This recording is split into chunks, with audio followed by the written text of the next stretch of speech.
বাদাম বিক্রেতা থেকে বিলাসবহুল দালানের মালিক বিতর্কিত ব্যবসায়ী ফারুক বালাকে ঘিরে উত্তপ্ত শরীয়তপুরের মোল্লার হাট। ভেজাল পণ্যের অভিযোগে সম্প্রতি আবারও আলোচনায় এই নাম। একসময় এই বাজারে বাদামের ঝুড়ি হাতে ফেরি করে বেড়াতেন ফারুক, অথচ কয়েক বছরের ব্যবধানে তিনি হয়ে উঠেছেন কোটিপতি। জমি, বাজারের দোকান, বহুতল ভবন নির্মাণ আর বাড়ির সামনে বিশাল মার্কেট। তবে তার এই উত্থান ঘিরে রয়েছে নানা অভিযোগের ছায়া। স্থানীয়দের দাবি, জাল টাকা, নকল সিগারেট ও ভেজাল পণ্য তৈরির মাধ্যমে গড়ে তুলেছেন এই অবৈধ সাম্রাজ্য। একাধিকবার ধরা পড়লেও রহস্যজনক কারণে পার পেয়ে গেছেন তিনি। সাম্প্রতিক এক ভোক্তা অধিকারের অভিযানে কালো জিরার সঙ্গে পাটের দানা, খৈল ও ছোট পাথর মেশানো ভেজাল পণ্যসহ হাতে নাতে ধরা পড়েন ফারুক। প্রশাসন জব্দ করে ৩১ বস্তা পণ্য, যা পরে জনসম্মুখে ধ্বংস করা হয়। যে কালিজিরার সাথে পাটের বীজ মিক্সড করেছে এবং বালির সাথে বালিও মিক্সড করা, তো এটা আমাদের জীবন ও স্বাস্থ্যের জন্য ক্ষতিকর এবং এটা দুইটা জিনিস একই রকম হওয়ায় আলাদা করার কোনো সুযোগ নেই। এজন্য আমরা এগুলোকে ধ্বংস করে ফেলবো। ভোক্তা কিন্তু এবার দ্বিতীয়বার ভেজাল পণ্য ধরা পড়ার পর থেকে আত্মগোপনে রয়েছেন ফারুক বালা। স্থানীয়দের প্রশ্ন, একসময়ের বাদাম বিক্রেতার হাতে এত সম্পদ এলো কোথা থেকে? তারা দাবি জানাচ্ছেন তার অবৈধ সম্পদের উৎস খুঁজে বের করে কঠোর শাস্তি নিশ্চিত করার।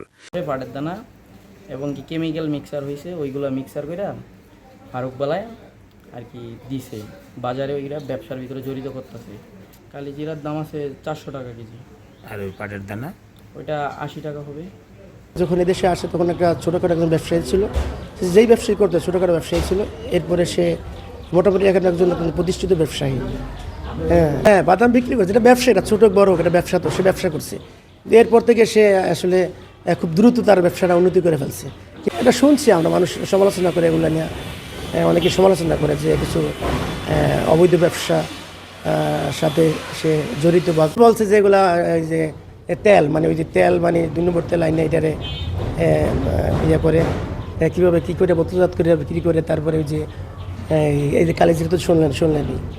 এবং ওই যে জাল টাকার ব্যাপারও যেটা বললেন, যেটা আমরা শুনছি আসলে।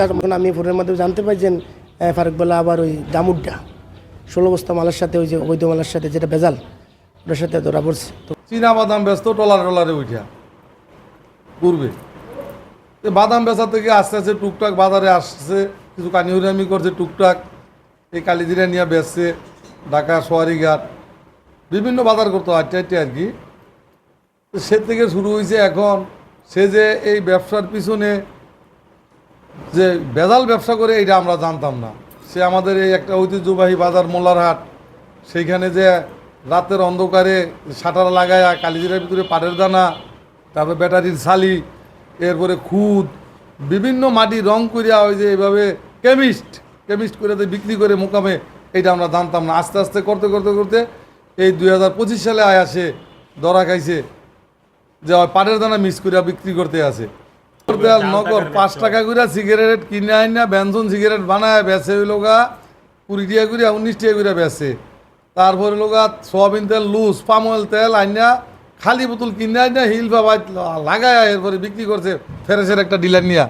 সেগুলো আমরা জানি। কোটি টাকার মালিক হয়েছে, রাইট।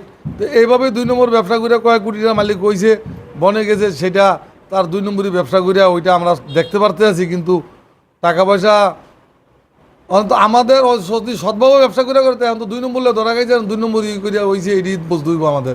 চাই যে মোলার যে সে না করুক, আর এই ভেজাল ব্যবসা যে না করতে পারে, এই জন্য আমরা জোর দাবি জানাচ্ছি।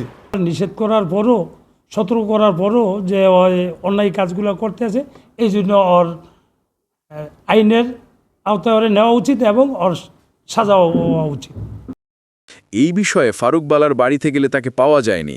তার ছোট ভাই জানান, এটা হলো আমাদের বড় ভাই ফারুক ভাই। কি করে? উনি ওই যে ব্যবসা করে, কিসের ব্যবসা?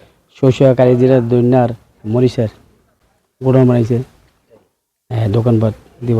অসাধু ব্যবসায়ীদের জন্য আমাদের এই বাজারের ব্যবসায় সুনাম ক্ষুণ্ণ হওয়ার পথে আছে। যে ফারুক বালার কথা আপনারা বলতেছেন, তার অতীতটা আসলে অনেক জঘন্য ছিল। সেখান থেকে রাতারাতি আঙুল ফুলে কলা গাছ হয়েছে, কিন্তু সবাই জানতো যে সে ব্যবসা করেই বড় হয়েছে।